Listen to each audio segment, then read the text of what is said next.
How for all you've done to your bodies. It's still real to me, damn it. I mean, Yeah. Hello, ladies and gentlemen, boys and girls, children of all ages. Welcome to It's Still Real to Me. I'm your host, Howie Chaney.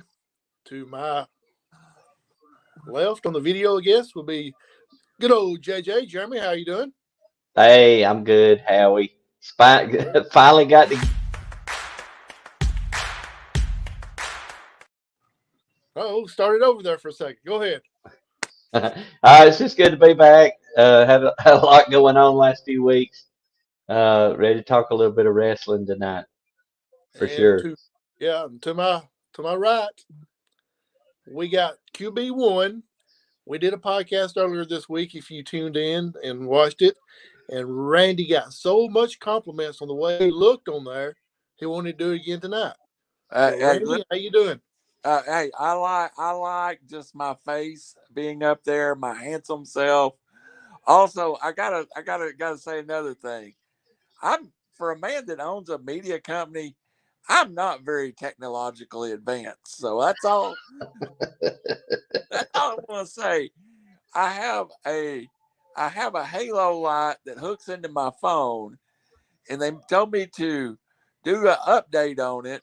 It would take me 5 seconds, and so far I'm 2.5 hours into updating my phone because I hadn't updated my iPhone since about 6 versions ago. So hopefully I'll be back in on the air next week. Right now, if you see me, all you can see is blackness. It looks like a hole. So basically, you're saying you still look good either way. hey, I look the same, except this way you can see my face. All right, boys, it's been a while, and we've got a lot of comments saying they're missing us. I'm not sure if they're missing our face or just what we're talking about, but either way, we're here tonight, and we're going to talk about the AWA Top 10 Singles.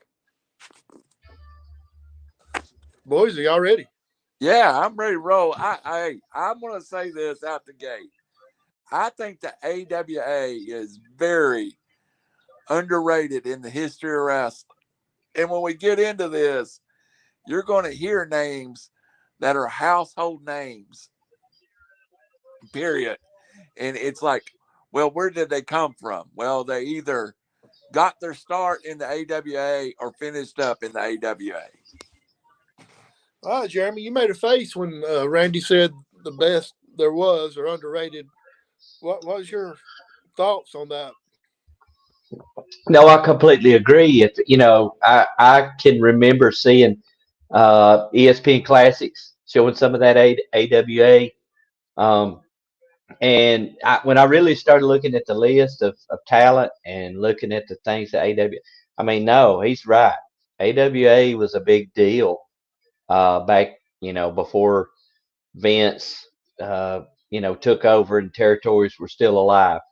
And if you look at the list of talent, in which not all of them will make this list for either one of us, it's unbelievable. Okay, good deal.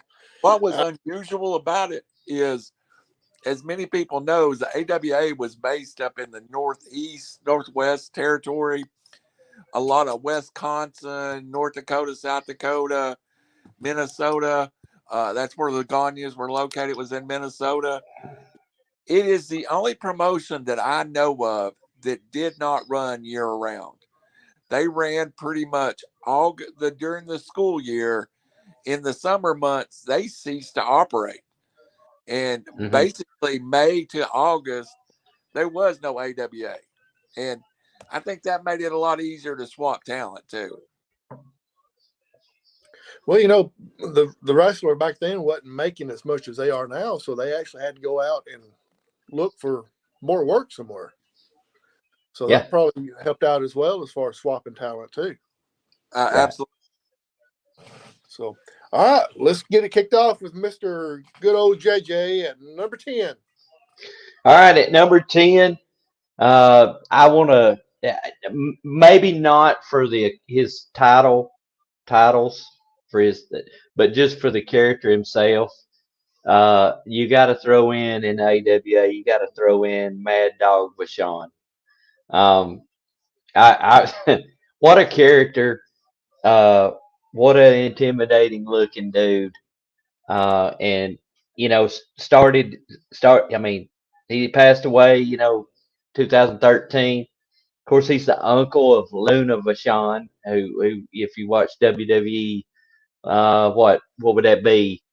Late '90s, somewhere in that neighborhood, early 2000s, maybe something like that. He was an uncle. He also with his brother Paul Vachon, the butcher, as they referred to him as. He held mainly tag teams. Just looking at some of these and going back, he run AWA Midwest Tag Team Champions with Paul Vachon once, and then with Cowboy Bob Orton actually twice. AWA World Heavyweight Championship 5 times.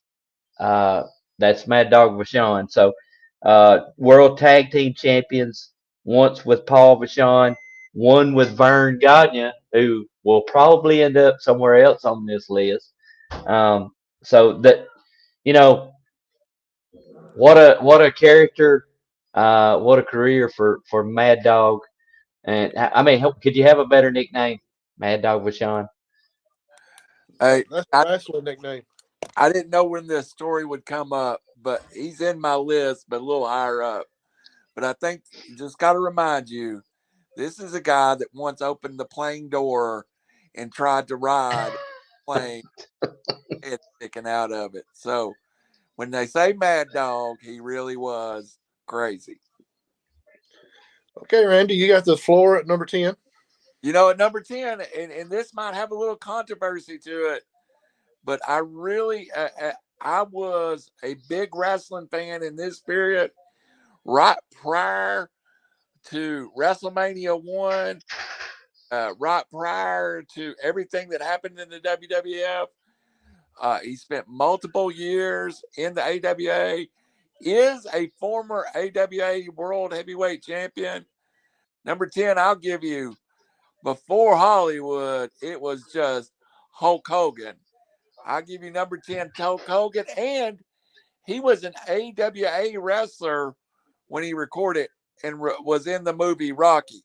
So he beat Nick Bockwinkel for his first world title. They stripped him of it. And an interesting side note, Verne Gagne, when McMahon signed him and took him away, had already booked the Giant to come out and wrestle Hogan as the AWA World Heavyweight Champion.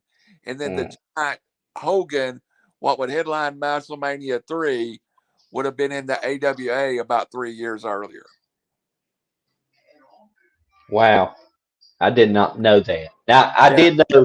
I did know that Vince, that they basically stole Hogan away from the AWA, and Yeah. he was on the verge of a big run with the AWA.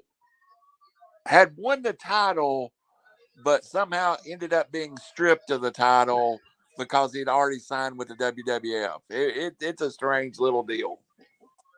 All right, Randy, go ahead with the floor on number 9. On number 9, I'm going to give you another name that we're all familiar with, former AWA World Champion, but probably known better in the WWF as the model, Rick Martel. Mm. Held that championship in the AWA for multiple years before losing it to another guy we'll hear on this list, Stan the Lariat Hansen, later on. And great AWA staple, and a great wrestler. I love Rick Martel, the wrestler. So I'll give you Rick Martel as my number 9. Okay, Jeremy. Oh, no. That's hard to beat right there, man. I can't believe he's not higher. He might be in another list, for sure.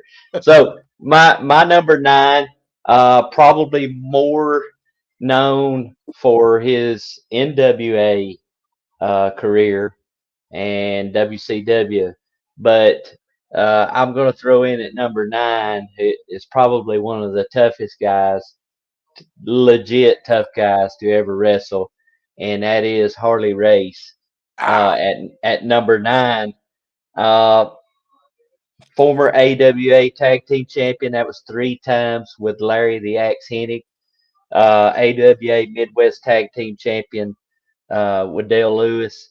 Um, more well known for his career in the NWA, multiple time NWA World Heavyweight Champion. You know, but a little WWF run there is King Harley Race. But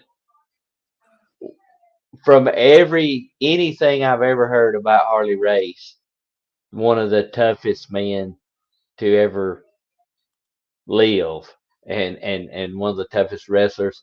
I love listening to the Nature Boy. His impersonations of Harley Race are fantastic. It's probably one of the best thing he does. on, on top of that, after his WWE run, before he went back to WCW as a manager, he had his last stint as an active pro wrestler was in the AWA in its last days of survival. Harley Race. Wow. See, that's something I did not know. Uh, there in kind of what I looked at. All right, Jeremy, go ahead with number 8. Okay, so I thought I really liked this one. Um, Probably never achieved the notoriety that some of his peers that he actually broke in and trained with did. But I give you at number 8 the Olympian and the Olympic champion Ken Patera. Ooh, At number 8, world's strongest man, uh, Olympic gold medalist. Multiple. I had my note here on his championships. Um, Never really achieved probably what he could have, but he broke in the AWA, trained by Verne Gagne. I think if I'm remembering correctly, and Randall, you can correct me if I'm wrong. Actually trained, was in the same class as the Nature Boy Ric Flair, Greg yeah. Gagne, and I think Ricky the Dragon Steamboat, if I'm not to name a few. Uh, hey, you are on the money. And there's a couple of classes that are legendary that came out of that AWA. I'm glad you mentioned that because I have in my notes how great of a trainer. We'll talk about it later. Verne Gagne was that may be his second greatest class. His greatest class, or that's probably his greatest class. His second greatest class had both Road Warrior Animal, Road Warrior Hawk, Barry Darso, Nikita Koloff. Verne Gagne really trained wrestlers, and he had a unique deal where he would take part of your future earnings. Very smart deal. It was smart.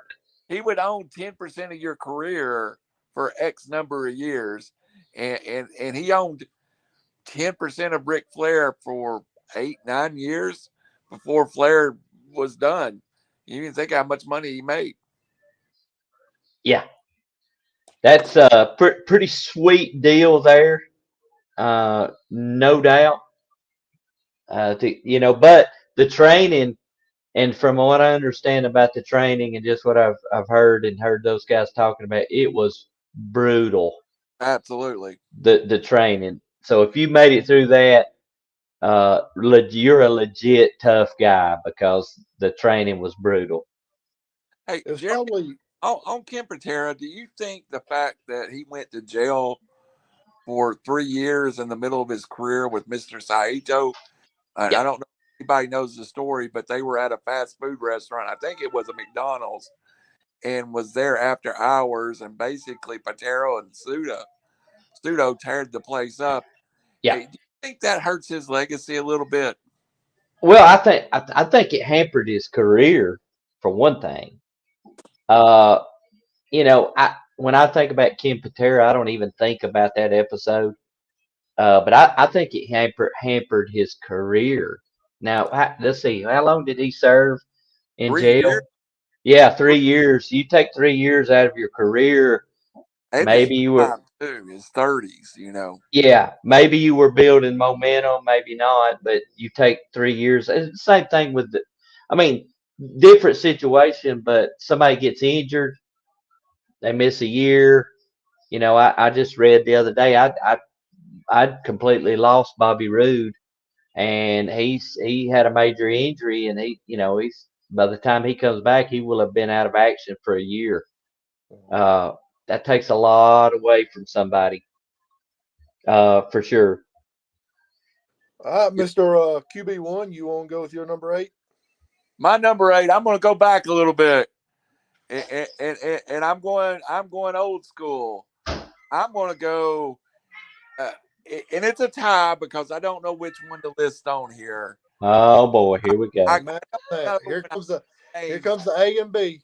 they're going to be linked together in your mind, but it's a tag team. It's Dick the Bruiser and Crusher, both of them staples of AWA. And I have them listed at 7 and 8. But the truth is, I don't know who to rate ahead of the other one. Their careers were so intertwined. Now they should be higher on this list, but they owned their own. The Crusher owned another territory, the WWA, and they were, but shockingly enough, they were part-time wrestlers during their whole AWA career, and I really the Crusher probably really this spot probably belongs to Dick the Bruiser, as the Crusher was more brought in as a like one time off tag team, but Dick the Bruiser, former Green Bay Packer, Dick Ophilus. If you saw him, we only saw him in his probably 50s and 60s. Big barrel chested man. If you go look at him in the 50s, he is the most muscular human being I've ever seen in my life in that era. So while I got to mention the Crusher with him, the spot belongs to Dick the Bruiser. Okay. So are you going to have a number 7 now? Yeah, because I'm still going to try to get everybody in that I can get in. Number seven, and I can't believe I've got this guy this low. I really can't. All I'm going to say is he's a bad man from Borger, Texas, former AWA world champion, stole the title, drove over it with a tractor, ended up him Verne Gagne feuding over it. His name is synonymous with wrestling in Japan and America. Stan the Lariat. Great story, Howie. The Verne Gagne wanted to put the title back on Nick Bockwinkel. Stan Hansen had booked a tour with All Japan, which was he was more All Japan's paying him $10,000 a week, and he's very loyal to All Japan. And he booked that tour saying that it was going to be Stan Hansen, the AWA world champion, on this tour of 6 weeks with All Japan. He goes to All Japan, does his tour, takes the belt, drives back home, runs over it with his truck, he said multiple times, puts it in the box, and then sends it back to Verne Gagne, who strips him and gives it back to Botwinkle. But Stan Hansen said it never was about losing, but he had promised the owner of All Japan, which was Giant Baba, that he would be coming as the world champion, and said he would not let Baba down. Stan Hansen also during the period the AWA was on ESPN, much of it Stan Hansen was the world champion. Wow. Okay, Jeremy, you're number 7. All right, my number 7, and I'm I think Randall and I are running together, but I'm gonna put it number 7, and I think that's where Randall had him is Crusher Blackwell, Jerry Blackwell, Oh, great. and Did you say, oh, great? Oh, I got that one. Go ahead. Go ahead. Yeah. So, uh, look, legit strongman competed, I think, in 1979 is in a strongman competition. Had feuds. He was one of the main event stars there at one point. Had feuds with Mad Dog Vachon, Hulk Hogan, the Crusher, Bruiser Brody. Wow, there's a name, Bruiser Brody, and then Sheik Adnan Casey. Here's the thing that's interesting, and I'm trying to picture this because I never watched the guy wrestle that much. Seen a few segments. Um, 5'9", 474 pounds. He's as Five wide nine. as he is tall. That's that's my point. That's what he was billed at. Now, obviously, they fudge a little bit on that, I'm sure. So he may have not been 5'9". He may have been shorter. Uh, uh, Could what an imposing figure, even if he was just 5'9". could Yeah. throw a standing drop kick at 474 pounds. And that, to me, that's the kind of thing it really. I'm so impressed with big guys, and they have that athletic ability, and they are in that cardio condition that they can do that and still move. Jerry Blackwell, Bam Bam Bigelow, gosh, who else we throw in there? Athletic big man Vader, that can move. Vader and the moonsault might be the Yeah. greatest I've ever seen. No, I don't disagree with that. I, that's a big guy. But yeah, I've got here at number 7, Jerry Crusher Blackwell. Hey, and one of the greatest nicknames in the history of wrestling, the Ma- the Mountain from Stone Mountain. That's right, Stone Mountain, Georgia. Yes, sir. That's right. Jerry Yeah. goes number 6. All right, my number 6, and Randall's already covered. I got him a little higher because probably should be higher than this because he's probably the one wrestler that is universally known, and you could talk to non-wrestling fans, and when you just say the name Hulk Hogan, even someone who's never watched wrestling will at least have heard that name. So I have it number 6, and I'm not going to elaborate. Randall covered it really well. Uh, Before he became Hulk, but he had the title run in the AWA, and that is Terry Bollea, otherwise known as Hulk Hogan, at number 6. Let me ask y'all something real quick because Jeremy kind of brought a good point up. Everybody knows Hulk Hogan in and out of the wrestling. Mm-hmm. Do y'all feel like that he put wrestling kind of on the map? I think Yes. I think he put sports entertainment on the map. I Mm-hmm. think he killed professional wrestling. I think that what we see now on TV, he created. By the way, I had downloaded, meant to show it, picture of a very young Hulk Hogan with the AWA World Championship after winning it. Howie, I think you asked a great question. I want to elaborate. When I said it just in passing, I really do think he created sports entertainment. Rock and sock wrestling, rock and wrestling connection, WrestleMania, Mr. T, everything that the WWE is and that has dominated wrestling for 25 years starts with Terry Bollea Hulk Hogan in my head. I, I completely agree with that. I mean, that's where it began.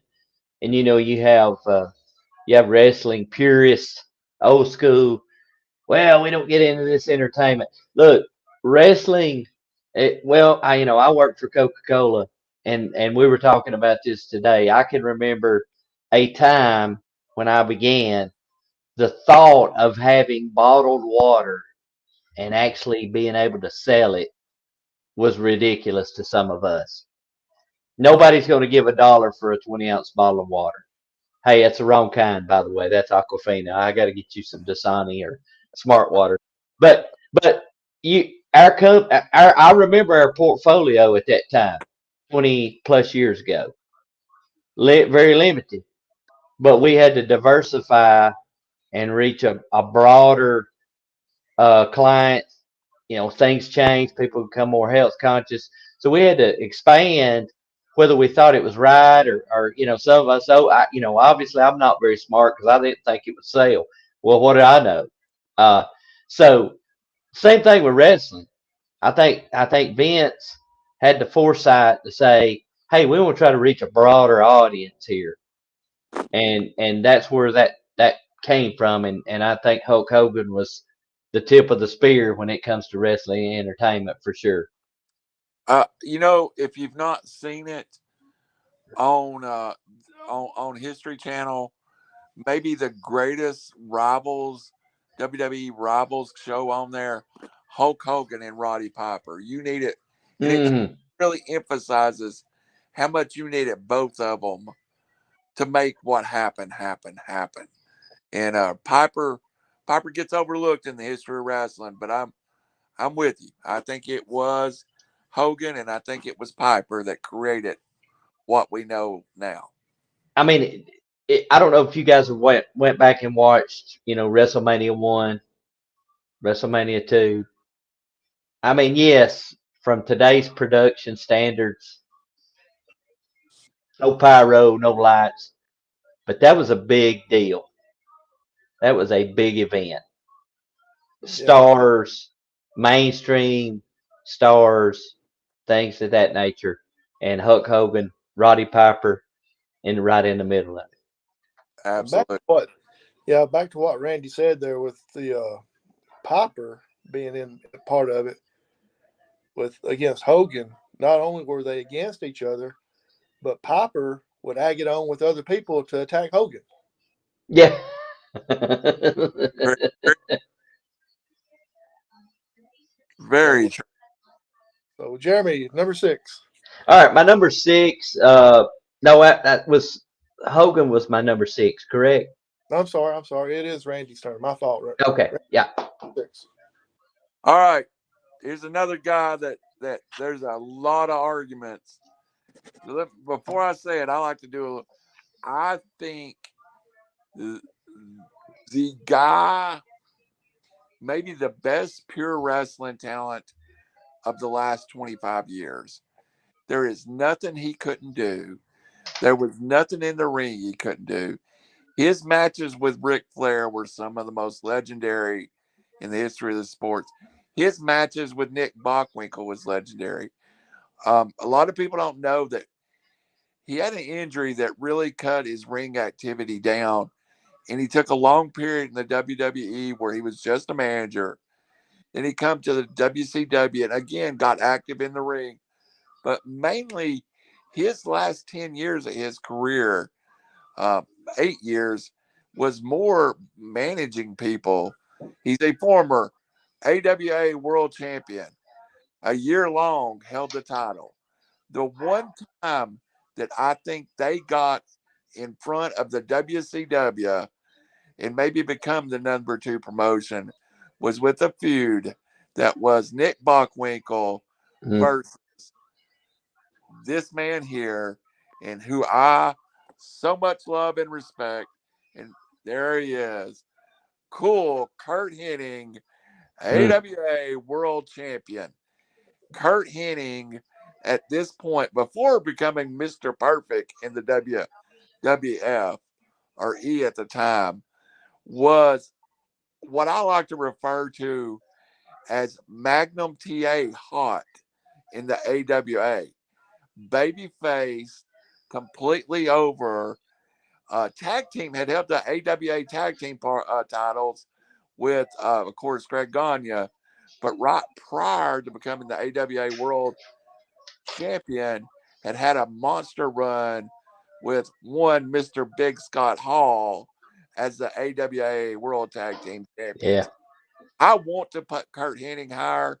He is AWA royalty, but he did so much more in other spaces. that everybody on my list from here on out is an AWA champion that held the title multiple times or a year or longer. So, Cool Kurt Hennig is my number 6. All right, guys, we're kind of at the halfway point here. We're fixing to go at number 5, and we want to give a big shout out to our sponsor, Wilburn Waxing Solutions, for any of your waxing needs. Randy, you got that logo to put up real quick? Or I do. I'm trying to find it because I've uploaded so much stuff lately that there it is. There you go. Wilburn's Yes, sir.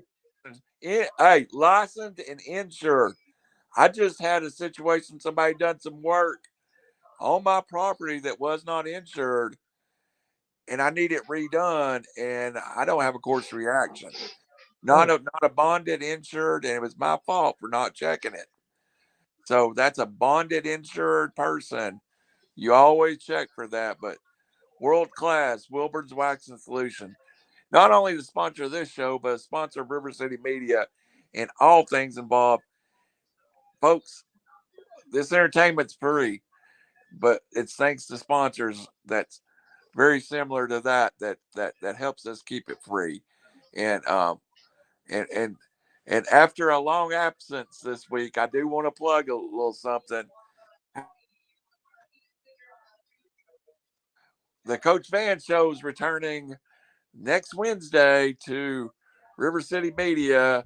Coach Van will be showing back up. Of course, now it's just not Coach Van. He's a dad and a coach. So thank you to everybody down in the Sylvania area, the DeKalb County area, for sponsoring these shows. Absolutely. With that being said, Randy, you're number 5.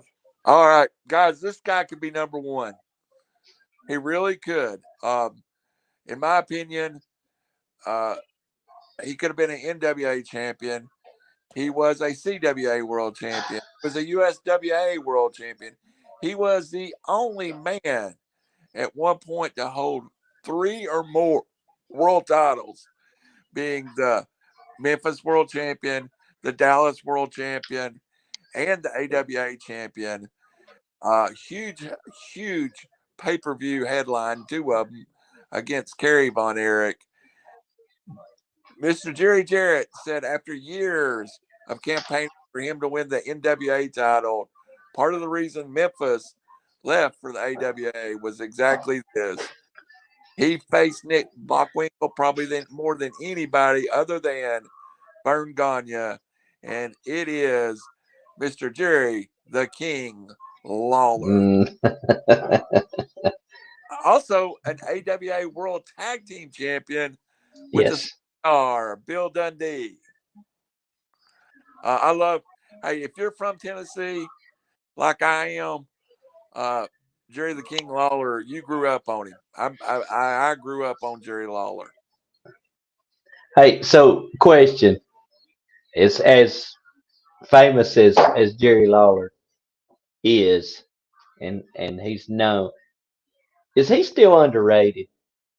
I think so, Jeremy. I really do. Here's what, and y'all know me and Howie both are in the cult of Cornette, and Yeah. Jimmy Cornette makes a point that he lived 8 miles. Jerry Lawler lived 8 miles from the Mid-South Coliseum. He used to sell that out every Monday night, 8 to 10,000 people. That man was drawing over 500,000 people 8 miles from his house. And he owned 10% of the territory. People wonder why he didn't venture out earlier. I'm not sure at one point Jerry Lawler wasn't the highest paid wrestler in the world just by owning part of that Memphis territory. He beat Hulk Hogan. He beat Bruiser Brody. He beat Dusty Rhodes. He beat Ric Flair. He famously beat Terry Funk.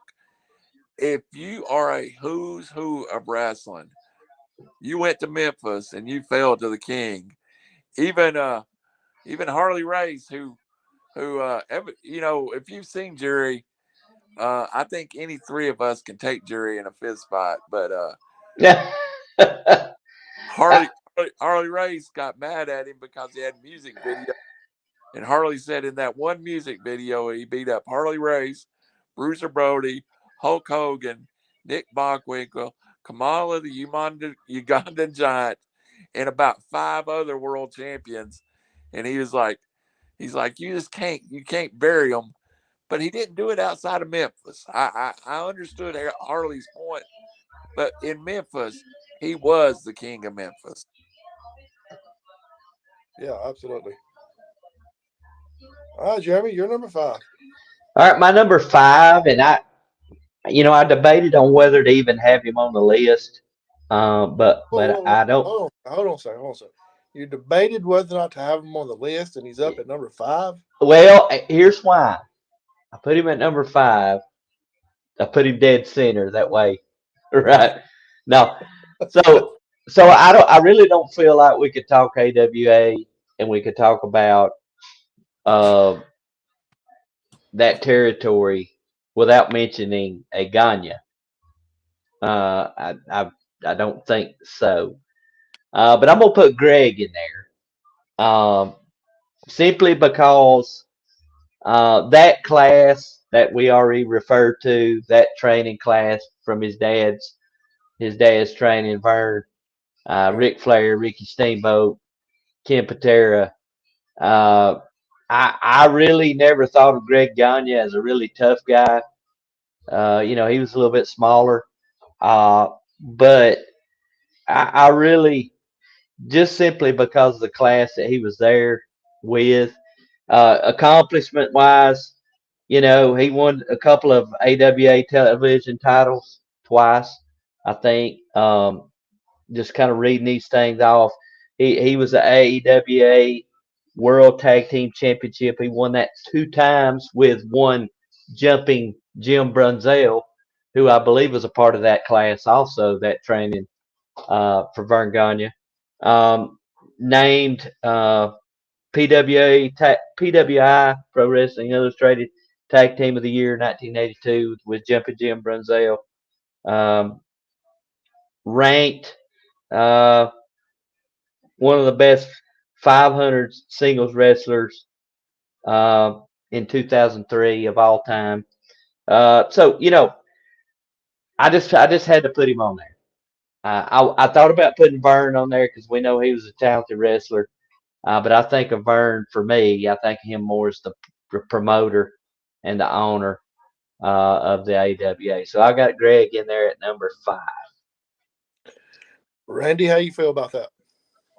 You're going to hear from a Gagne on my list. It's not that one, but I wonder who. I have several guys wrote down, and in that group of like 5 guys, it's almost, I hate to say it, and we've talked about it so much on here, but unfortunately, Greg Gagne was a good wrestler, but he gets lumped with that George Goulas, promoter's son stigma. Yeah, Greg Gagne was better than that, but he never got any respect. And plus, he did not look the part. He was maybe 210 pounds. Hell of an athlete, though. Yeah. Played college football, maybe college football and baseball. He was a hell of an athlete. Yeah, but at that weight these days, he would fit in perfect. No, he'd be perfect. Probably ahead of his time. He's bigger than anybody in the elite right now. That's right, those jokers. Yeah. Okay, Jeremy. After you get your drink there, you want to go with number 4? Yeah, I'm gonna go with number 4. To me, very decorated wrestler. A lot of NWA championships, but I'm gonna go with at number 4. I'm gonna go with Nick Bockwinkel at number 4. Couple of things here. AWA World Heavyweight Championship, held it 4 times. AWA World Tag Team Championship, held that with Ray Stevens 3 times. So, if you throw in an AWA Southern Heavyweight Championship 1 time, there's a list a mile long from the NWA. But would you say, I'm asking a question right here, and maybe either one of you guys answer or both. Would you say is Nick Bockwinkel one of the greatest AWA champions ever? Heavyweight champion, what I'm talking about. He's on my list. It might be in the same spot when you get to the list. When you get to, I'm going to use this comparison. He was quite a bit older, but when I was a kid, I always had thought in my head Nick Bockwinkel could be Ric Flair's dad. He was Ric Flair before there was a Ric Flair. He looked the part too. And he had him and Bobby Heenan were so elegant on the microphone and so used words that a college professor couldn't use. What? By the way, Jeremy, what number was that for you? That was number 4. Yes. Okay. It's going to be your number 4 next, Randy. It's going to be my number 4 next. So let me just go ahead and we do this every now and then, and let me see if I can get it up here. Well, no, I can't get the picture up. My number 4 is Nick Bockwinkel too. So okay, I couldn't. I tried to upload a picture of him really hard. There he was. You had it. It popped up there, Randall. It wasn't him. Let me try one more time.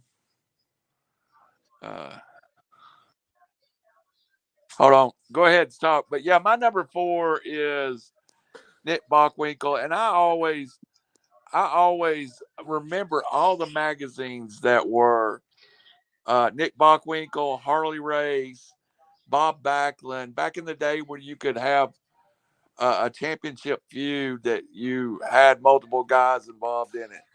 I really think of Nick Bockwinkel. When I think of him, I think of world champion.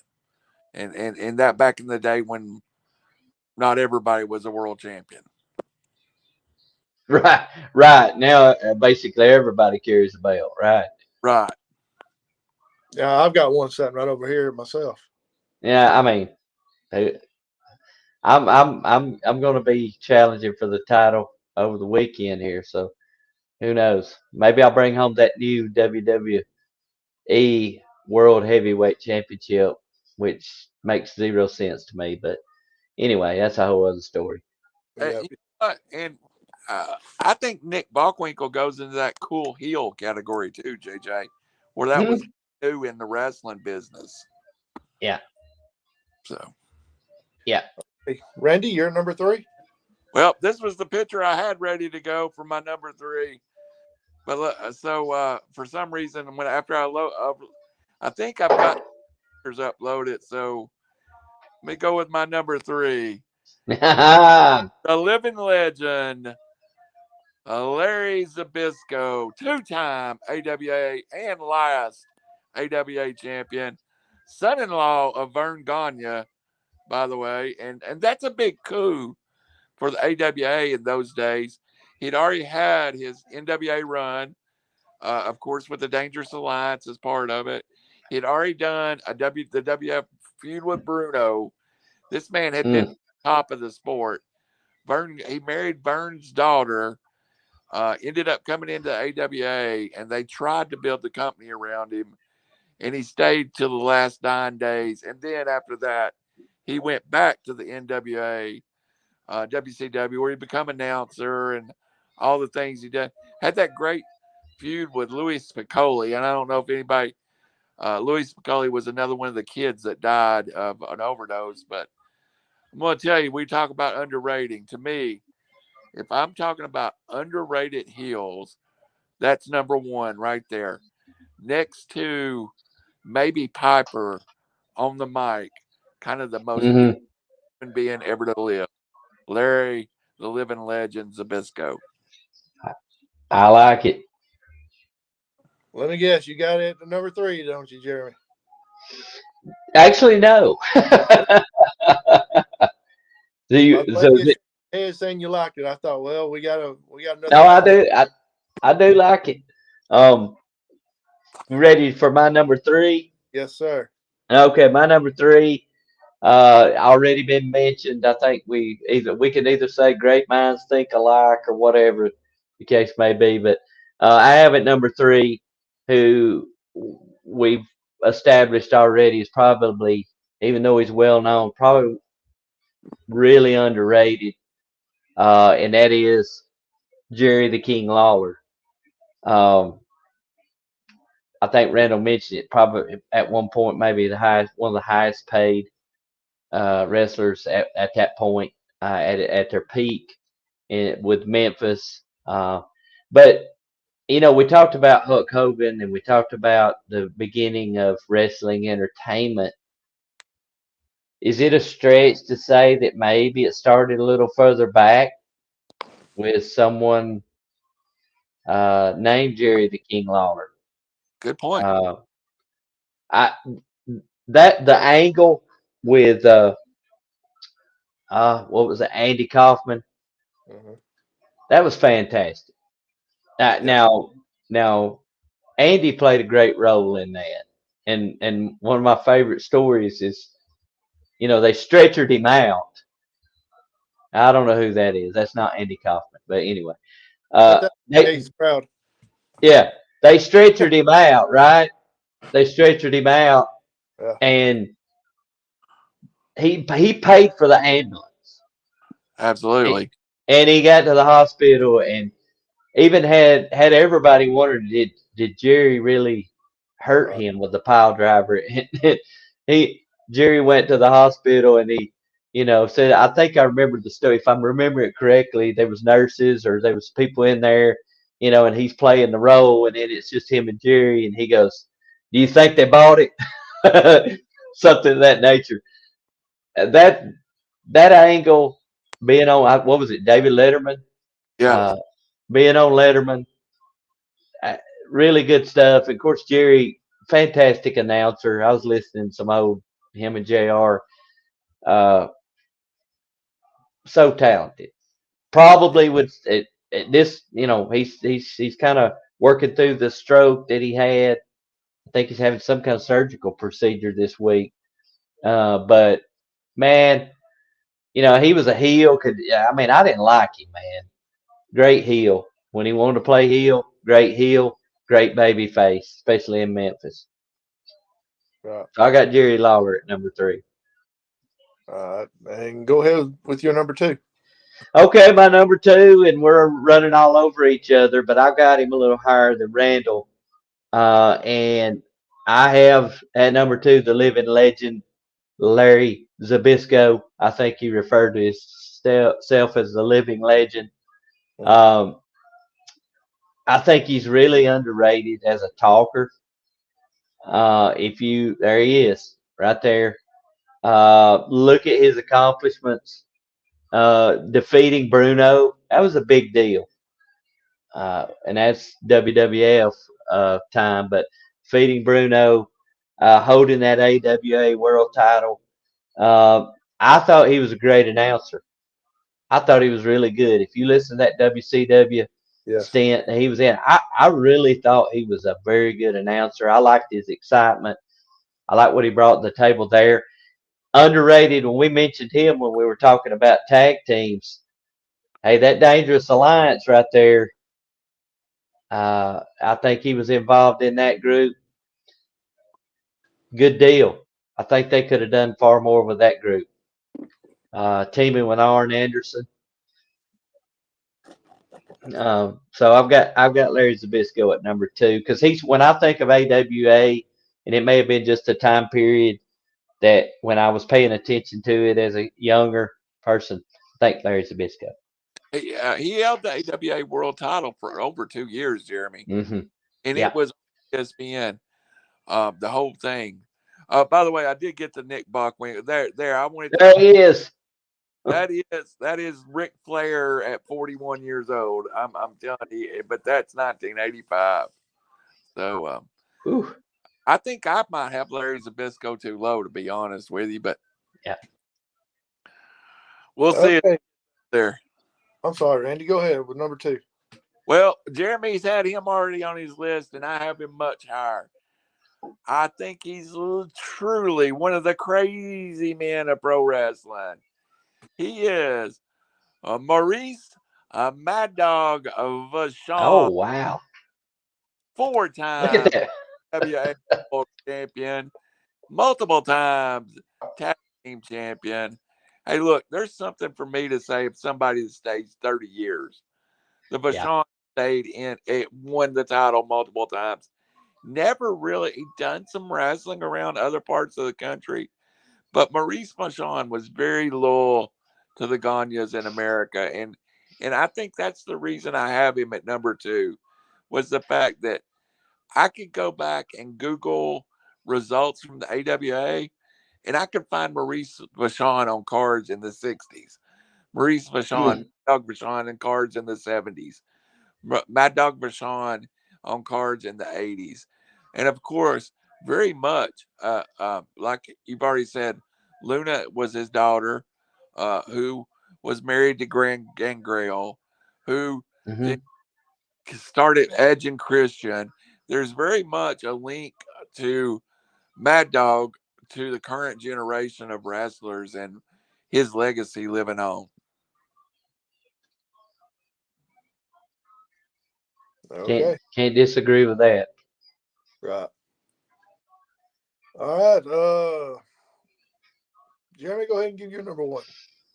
So so for me, again, I think back when I hear in AWA, and I have to think about just for myself when I hear AWA, and I can remember those magazines, and you had you'd have the NWA World Heavyweight Champion, you'd have the WWF Champion, and then you'd have that AWA Champion, and I can remember the what if Ric Flair wrestled Hulk Hogan? What if Ric Flair wrestled my number one, Rick Martel? Now, I know I've got him because when I think, and again, probably in the greater list, and I'm looking at all this list of AWA wrestlers, probably some deserve to be number one and above him. But for me, fantastic looking guy, very, very good wrestler. Uh, And I again, think, to the AWA very many years before he went. yes, Very yeah, long. loyal. He was a AWA World Heavyweight Champion. It says here, is that correct? You correct? If it says one time, He was only one. but I always thought of him. I thought of him holding that title for quite a while. He did. He did hold it for like it seems like right over a year. Yeah. So I throw in here. I like this Georgia Championship Wrestling. He was the NWA World Tag Team Champion or NWA Georgia Tag Team Champion with one Tommy Wildfire Rich. What a combination there. Somebody say Um, something about fired up. that's right. Again, NWA career there.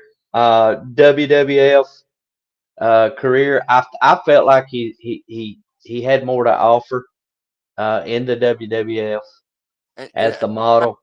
that may be very reason I graded him down a little bit, buddy. I mean, that's a very astute point. Yeah, I think maybe he could have done a little bit better there. I think he won the tag team title. Of course, my one of my favorite tag teams, the Can-Am Connection, or whatever they called it, with Tito Santana. I love that tag team. Yep. Strike Force. That's what it was. Strike Force. And I love that team. I thought it's fantastic. So, but again, representing AWA, I really just when I think about it, I think Larry Zbyszko. I think Rick Martel. That I think they feuded at one time. That's a legit feud right there. So Rick Martel. Yeah, back to what you said on his reign. He got the title May 13th in 1984, and he held the championship for 19 months, the third longest title reign, and the longest title reign of the 80s. Yep. So that was that window right there. If I say if we're talking 84 through 86, when I was in that buying wrestling magazines, trying to keep up as best I could without cable, without the internet, without all those things.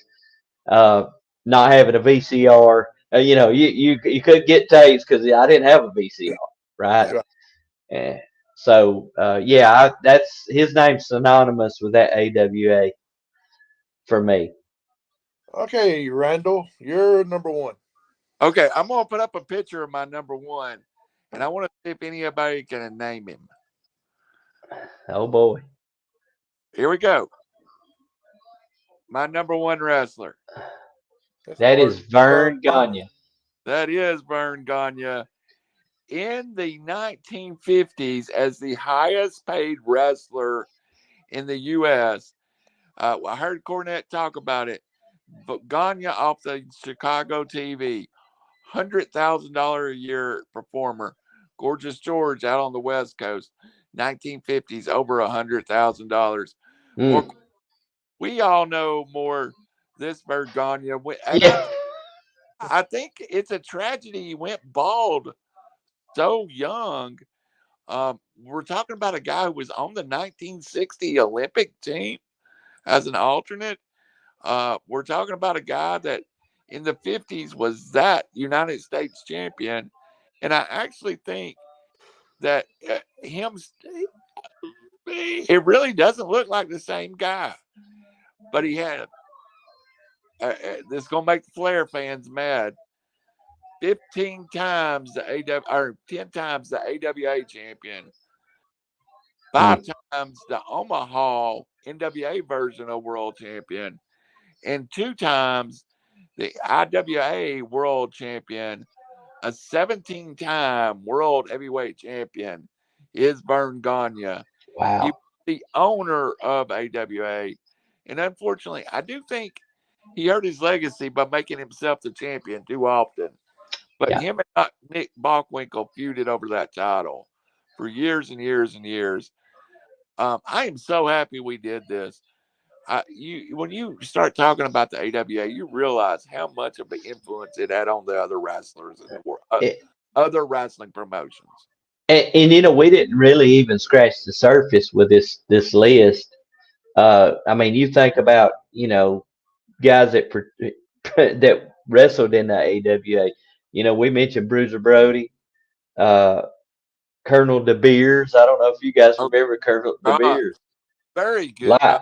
rated, maybe one of the most underrated, and had a great gimmick. Jeremy, that South African in the Yeah, era of apartheid. yeah, he did. He legit did. You got Larry the Axe Hennig, and you talked about Kurt, and you had him on your list. His dad, Larry. Uh, Gosh, I think Don Jardine, That's what. aka the Super Destroyer. Um, gosh, Ivan and the kid. I think Ivan Koloff wrestled there. Yeah, Um, I tell you who else wrestled there. One Rowdy Roddy Piper. yeah. So there's just a long list of really successful wrestlers that wrestled there. Of course, we mentioned Ray Stevens. Baron von Raschke, uh, Buddy Rose, Billy Robinson, the Rockers. By the way, we can't forget about those guys. Shawn Michaels, Marty Jannetty, a tag team duo. So many, and there's more on that. I could keep reading down the list, but wow, what a Well, list! why didn't Dusty or Rick make y'all's list? Mm, Uh, Dusty was Rick was not successful in AWA. He was really a jobber in AWA. He is where he went. He was sold off. He was sold or shipped off to Mid Atlantic. It really changed his career. yeah. Now, your point about Dusty is very to the point, but 99% of Dusty's AWA career was as one half of the Texas Outlaws, with Dick Murdoch. So when Dusty left up there, he was known as Dirty Dusty Rhodes, and he was Hmm. Dusty Rhodes that we knew that ended up coming from Florida.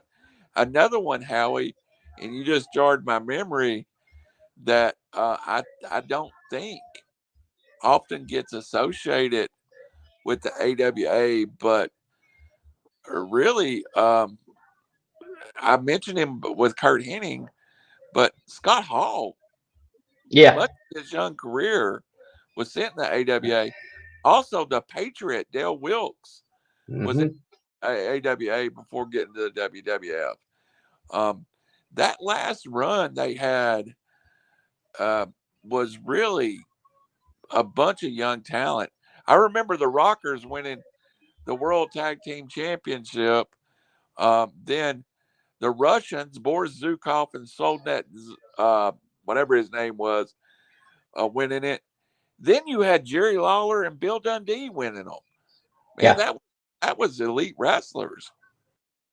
Well, and you talked about that last crop of wrestlers. I think I recall a stable, otherwise known as the Diamond Exchange.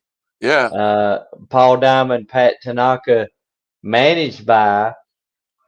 Can somebody answer that? Diamond Dallas Page. Managed by one Diamond Dallas Page before his wrestling career began. Yeah, that's good. That's a good one too. Yeah. So I love the OE. You know, they did those replays on ESPN Classics. I love the AWA. I can remember seeing Big Scott Hall, and I'm like, wait a minute, that's Razor Ramon. It's pretty awesome. Uh, it, One more I want to ask about that wasn't on there, and that is Wahoo McDaniel. Yeah, could have easily been there. yeah. I got down to I think the last 8 guys on my let me look. Maybe they all did, but let's see. Everyone on my list held the AWA World Championship, and I think that was splitting hairs get that far down. Um, I think everybody on Jeremy's list held it except Greg Gagne. Greg, and I'm sitting here kicking myself for not putting Verne on there. But again, I thought when I thought AWA and I thought Verne Gagne, I did know he wrestled. I did know he was a successful wrestler, but I didn't associate. I associate him more as the owner, operator, promoter of the AWA.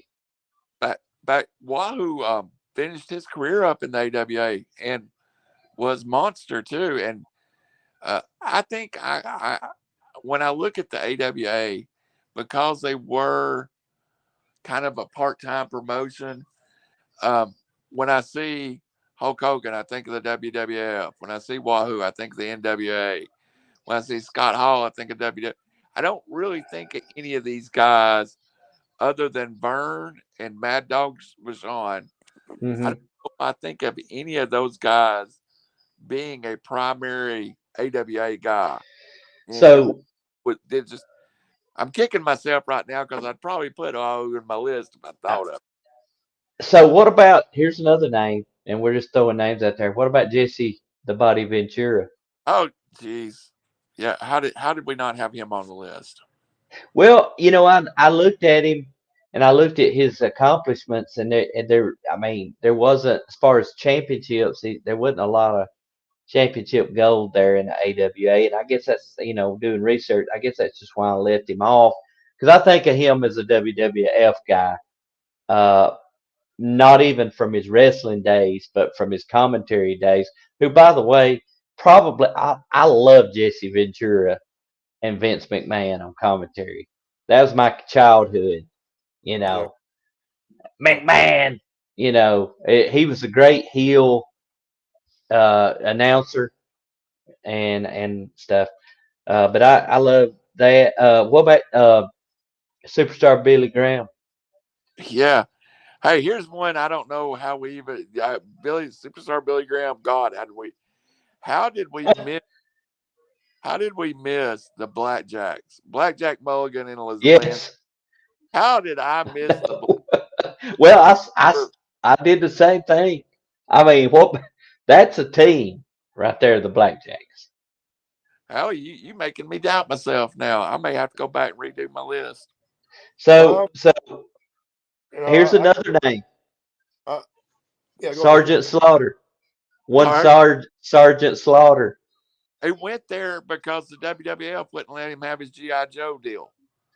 So he Mm-hmm. went to WA because Verne let him have his GI Joe deal. Go ahead, Howie. I'm sorry.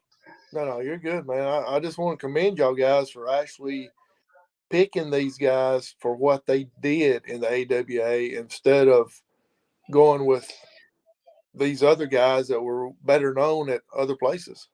Yeah. That may need to be the criteria moving forward, is what they did in that alliance or federation instead of just overall. Yeah. I'm going to lie to you. I thought Ric Flair was going to be y'all's number one, either him or Dusty Rhodes. Yeah. Yeah. I never considered it. I never considered him. And that's not even taking into account his time in the AWA, because I just thought of him as an NWA guy. Yep. We got to decide what we're going to do next week, and I hate to do. I've got it. I've done got it figured out, buddy. Okay, go ahead. Next week is going to be Wrestler of the Month, Terry Funk. Oh, yes. Yes. Now, I love it. love me some Terry Funk. You ain't sucking dog. Next week we'll do our rivals / biography on Terry Funk. I love it. We might need 90 minutes just to cover the retirements. I love it. Hey, while we're right here at the end, just to throw it out ideas, and I don't know how many folks like after the fact view this, but maybe we set up some sort of poll, and say what what would you like to have discussed on our next podcast. Maybe we can work on that for future, to give us some good ideas. I like people have some great ideas and great thoughts about that. So I love that. I will admit this one, Howie just come up with probably the most requested. It's good. It's good. I love it. The two that we've had requested more than anything is for us to do a Von Erich fan. I guess it was because we did the Terry Gordy, but I've got 2 requests. Awesome. And then I've got even more requests for the hard Terry. Golly. How I love it. Was man on face Earth. Oh. So Howie, I commend you, my friend. Yes. I am so excited about. Hey, can you put that picture back up? And Jeremy, you got to do your impression of Terry Funk. There you go. Well, wait till I get my brother Dory out here with a bullwhip, you egg-sucking dog. I ain't got the energy you do, man. That's probably a terrible impression, but I love it. I love listening. I actually listened to old interview with Terry Funk just the other day, and I laughed. I mean, he's even in his older years, he's still witty and funny. Put his body through a lot, man. Wow. Yeah. Hey, Howie, why don't you hit it one more time for our friends at Wilburn's Waxing Solutions? I don't have to. You just done it yourself. Wilburn's Waxing Solution. Call them. Licensed and insured, man. Give them a call. Free estimates. You can't beat that free estimate right there. Yep. Oh, man. I don't think no job is too big or too small for them. So give them a call. Nice. Yes. Once I will have a surprise. Been saving it for the Terry Funk. I think we'll have some video that's going to be uploaded too. Maybe a few of his crazier spots. So, maybe some exploding barbed wire. I think at least one of us needs to set herself on fire next week. I'm just going to say. I'm out. Howie, that's you, buddy. I'm not going there. I got a lot of fat. I'm not doing it on purpose. Hey, man, I got a lot of fat to burn. I'm good. I'm gonna bring a Brandon on, and I'll maybe get Anna Lee in there and Brander somewhere there. Oh my gosh. Uh, All right, yeah. guys. Howie, you done a great job, buddy. You hosting this show. By the way, folks, and Howie knows about it. Jeremy doesn't even know about it, but we've got a new outlet. We're going to be putting this on more than likely. Oh, awesome. Information on that coming up, but we might be doing something with an internet radio partner here pretty soon. So stay with us. We're going to keep this show going for a long time to come. The thing about it, this is not a show. This is just three old codgers getting on here talking about what they love. Yeah, that's right. I love it. Yeah, it's Friday afternoon, and I've already watched 2 hours of wrestling tonight. I've got to get caught up. Yeah, I would do. Hey, I love this so much. I do it for free. Rampage came on early tonight. It came on at 5:30, and then I was watching SmackDown up until the last second. Nice. Well, WWE's got their Backlash pay-per-view tomorrow night in Puerto Rico. Well, yep. I think it's going to be a big deal. I think it'll be I think it'll be great. They're on fire right now. Oh my gosh, the pops that they were getting tonight on SmackDown, I've never heard it like that. Or well, I haven't heard it like that in a long time. Yeah, I think they're doing a lot of good things. I'm a little down on them for a while, but they've got a lot going on for sure, and it's it's a lot of entertainment for wrestling fans. Well, I know y'all don't watch the SmackDown very much, but they gave a little jab to AEW tonight too. Ah, I like it. And I was going to throw in there, AEW playing a 70,000, 80,000 seat arena in London. Yes. They're still towards that. We're going to get the return of CM Punk just any day now. And somewhere along the way, you're going to see CM Punk and Kenny Omega in the same ring. You've got to. Yeah. I'm kind of like, I listened to Eric Bischoff the other day in his podcast, and he basically called him trash and said that they don't need him. Yeah. I don't know what to think. I think he's, I'd like to see him make amends and get that thing right, him to jump back in there and play a role, but I don't know. That got pretty rough. So it'll be interesting to see what they do. Also rumored huge WWE star to debut within Goldberg. the next. You say that, but I wouldn't put that out. But I'm telling you, I think it's somebody that's been on camera within the last couple of months. So there, that show in London, the ticket sales are there, man. And this may be it may be their WrestleMania, the beginning of their, their biggest show of the year. And people realize New Japan's been able to put 40 or 50,000 people into Tokyo Dome. Yeah. Now, if they put 50 or 60,000 in the Wembley Stadium, wrestling's in good shape. If they did 30. Yeah, well, they sold 30 the first day. Yeah.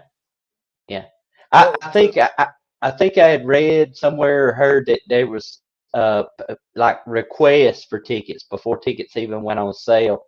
They had like roughly 50,000+ requests, and that somebody's not going to request just one ticket. They're going to at least request a pair. Right. That's a lot of tickets. Well, I talked about the jab that the SmackDown WWE did at the beginning of their show. Well, it was basically making fun of them, of AEW selling as many at Wembley, because it was showing all the places that they've sold out in England already. And it was like different places that they showed, kind of flexing their muscle, saying, hey, we've sold out everywhere we've gone, and y'all are excited by selling 40,000 tickets at one place. Yeah, but one of them 2 years old, and one of them's 70 years old. Right, yeah. So it's like I like the analogy that was used is that, for me, I'll use it this way. So WWE is the Coca-Cola. You know what I'm saying? They're the Yeah. Coca-Cola, and AEW is the other brand. That doesn't mean it's a bad brand, because they'll call a Pepsi a Coke. Yeah. Give me a Coke, or I want a Coke. And so I don't. That don't mean that they shouldn't even worry about that WWE because that's a success. If they sell 40 or 50,000, they put 50,000 people in that stadium. That's a monumental success. I mean, As one of the golden flake potato chip eaters, I understand your point very well. yes. So, Yeah. So I think, look, it's better for everybody that's a wrestling fan when you have companies that are making it and putting a good product. Impact is good right now. Impact is good. That's what I'm getting at is WWE has realized AEW is making some noise. Yeah, they have. If they've done that, yeah. all right, well, how you need to read the banner because it's about that time. Go ahead, Jeremy. You got it down pat. All right, ladies and gentlemen, egg sucking dogs are out. All right, ladies and